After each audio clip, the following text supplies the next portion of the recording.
thank you so much to be with us. Merci Carl d'être avec nous. Carl a été le multiple champion grand dominateur en Superbikes.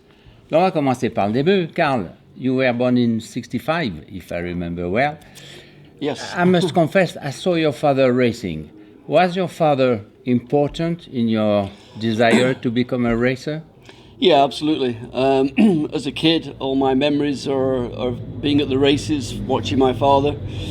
So it's what I always wanted to do as a kid. I wanted to race motorbikes. I remember going to the Isle of Man TT. Yes. I got 2 weeks off school. It was great, you know, to watch him race. And yeah, it was in the blood for me. I think whatever you get brought up around as a kid, then chances are that you're going to want to do that for a profession or a hobby. And so it was in the blood for me. So you're a paddock kid. You've been raised in paddocks everywhere in England and Isle of Man. Yeah, absolutely. Yeah, I've been all around the tracks in the UK and then the Isle of Man, the TT, and Ireland, and the Southern 100, and also in the Isle of Man. So does it mean you were a bad pupil at school? Yeah, I was not very good, and I didn't do very well at school. But I guess your dad learned you some mechanical trick.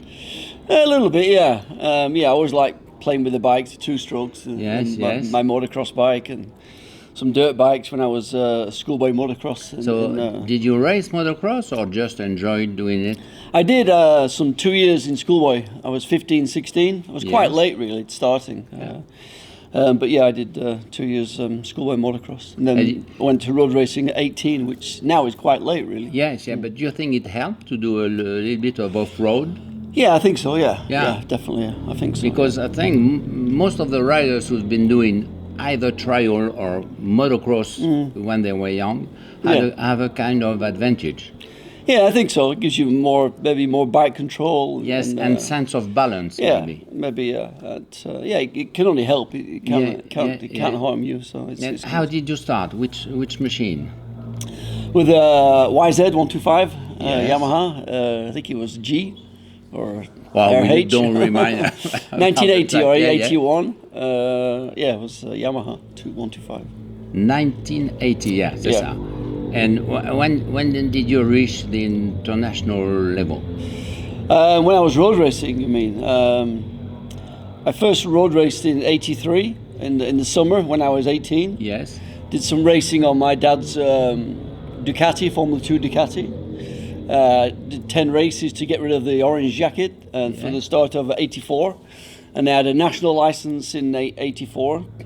Then I had the international license in 85, I think. Yeah. And you had a bit of spell of Grand Prix racing by the end of the 80s, right? Yeah, in 1990 I stood in for Pier Francesco Chili on the Rock Rossi team. It was not so good, really. Team was not so helpful to me then when I was young, and the bike was difficult to ride. The front of the bike always moving around. I couldn't carry the corner speed on the bike that I'm famous for. You know. And it was a private bike, not a works machine. I don't know. Maybe a factory. There bike, were some factory parts in there. Yeah.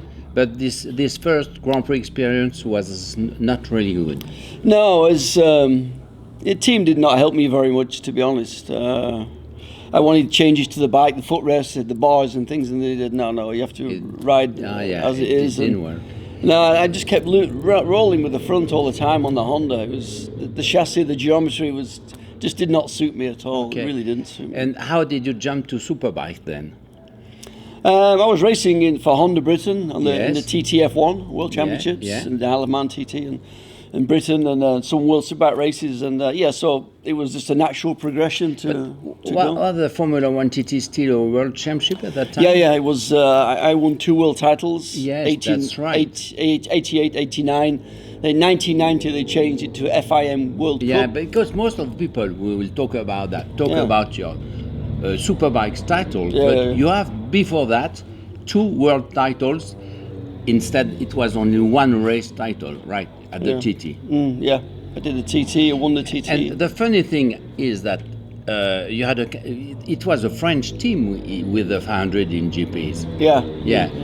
And it's another French team who came and picked you up for endurance racing. Kawasaki France, Yes. with Christian Bourgeois. Yeah, Christian, yeah, it was a good guy. Yeah, it was a great team, fantastic team, great bike, and we won every race. Yes, every race. And you won twice. Except from Suzuka Reitao, we don't win this race, but every other race we win. You enjoyed the endurance? Yeah, it was an experience, a challenge, and when you're racing around in the middle of the night, it's whoa, a little bit tired. Lots of the pure road racing riders doesn't like so much endurance. Yeah, I quite enjoyed it. It was good. It was tough. It was hard. It's very hard. But in the night, you could smell the campfires and the burgers. Exactly. And while you ride, you could smell all these things. Yeah. You could smell these things. In corner 3, they are cooking fish or barbecues, some ribs. That's funny. But then you had almost 1 or 2 seasons mixing superbikes and endurance, no?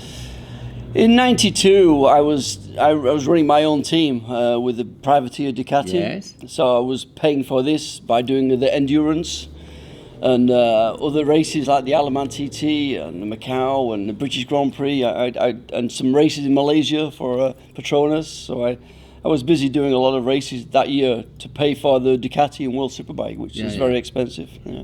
Did you win in Macau? Yeah. Ah, yeah, which is a tough race too. Yeah. It's the first time I went there, so to learn the circuit in the first time and win the first time. Because the whole circuit is wrapped with Armco barriers, right? Yeah, it's not the safest place to race, but it was good to win the race. Special atmosphere anyway. Yeah. And then came the Superbike, how can I say that? Era and reign. Mr. Fogarty, king of Superbikes. Tell us more about that. It was a great time, really. Superbikes was quite new, and the public in Europe, even the world, they really take to superbikes. Everybody wants to buy a superbike for the road, and with the TV coverage as well was for me really big in the UK. It made me a household name in the UK with the Sky TV coverage.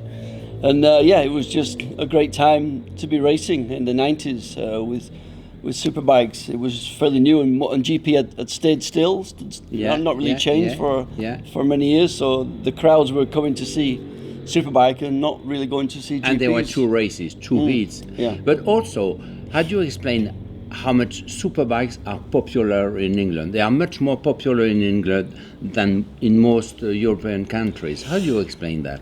I think because of my success, really. Good answer. I don't know. I don't know why, but because my success in the 90s and with the TV coverage and the newspaper coverage, it's. Do you think also because the circuits also we raced on, like English Brands Hatch and public loved what they call production races, and Superbikes was it in a way closer to production than were Grand Prix? Yeah, maybe. But also there was no British rider in GPs, so they don't really follow this because there's no British rider there. But at that time, sometimes you made a kind of polemic saying, I'm the greatest winning Superbikes. Was it a kind of, how can I say, Muhammad Ali gimmicks? Yeah, I think so, yeah. To give more thrill to the public? I said a lot of things, a lot of bad things about everybody else. I was very angry, I don't know. I was always saying the other guys are not as good as me, or the bikes are not as good as my bike, or sometimes they're better than my bikes, but their riders are not good. And I was always saying stuff, but I don't know why. It helped your popularity, I know. I think. Maybe, a lot of people like me, a lot of people don't like me because I was always talking, you know. Just like Muhammad Ali, he was nicknamed Big Mouth, you know. But at the same time, it gave you more audience, more popularity. It's good to have characters, people who say they wear the heart on the sleeve and they say things, you think something isn't right, they say it's not right, you know. I was this kind of person, you know. And then you had this bad crash in 2000. In 2000, in Phillip Island, that was the end for me. And you managed your team after that? Yeah, I did the Petronas, which came to me through a guy that run the race team in Malaysia I raced for in 92. Yes. I stayed in touch with him, and Petronas had some development with Sauber to do some motorcycle engine and maybe go to GP for MotoGP in 2003, and he'd tell them, no, you need to go to Superbike with Carl. Yeah. And I was surprised, they have to make 150 road bikes, and become a manufacturer of road bikes. Somebody in Petronas said yes, but I don't know. I think that person that said yes was fired the week after, maybe. I don't know. Yeah. Then so we had a 5-year contract to run in Superbike with. The rules did not favour us really. The engine was slow, and it was 100cc less than everybody else. But it was a learning experience. Being on the other side of the wall and running a race team was very interesting. Yeah. Did you enjoy being a manager, a team manager? I found it frustrating. I wasn't really team manager. I was team owner really. Yeah. I found it frustrating not being able to win races. Going out every time thinking, can we get just a few points maybe? Because the bike was so underpowered. It was not developed right really. It should have been done better from the start with a better engine, people doing the engine really. All right. You race big 4-cylinder machines, but your glory is mostly linked to the V-twin Ducatis. And in fact, which bikes did you prefer to ride? Yeah, I prefer the V-twin. The 916 is the best bike ever. It's even now still is most iconic bike I think ever. The one you have here in Dijon as well. Dijon. 11. I have the 1198 here. Yes. It's not quite as good as the 916. It was like that was iconic bike. It was ahead of its time. Even now, it looks like a new model for this year. The 916 never looks old. The V-twin had a special character, a special personality. Yeah, it was very smooth, very good torque. I could ride it really hard through the corners, carry lots of corner speed on the bike. It handled really good. In the first year, it was a little bit temperamental, 94, but we won the World Championship. And then in 95, the bike was cleared of all the little problems, and it was a perfect bike in 95 to ride. And your toughest opponents at that time were American riders, weren't they? Yeah, always Americans. Yeah, seemed to have this fight and rivalry with Scott Russell and Colin Edwards and Kaczynski. Yeah, so it was so tough. Having the British flag ahead of the American guys was another satisfaction. Yeah, absolutely. Yeah, just I wanted to be in front of everybody, not just American guys. What are your best memories? Which race? Best memory in racing? Winning at home, really, in Brands Hatch and Donington and Assen. I won every year in Assen, nearly every year, and also in Monza and Italy, Misano.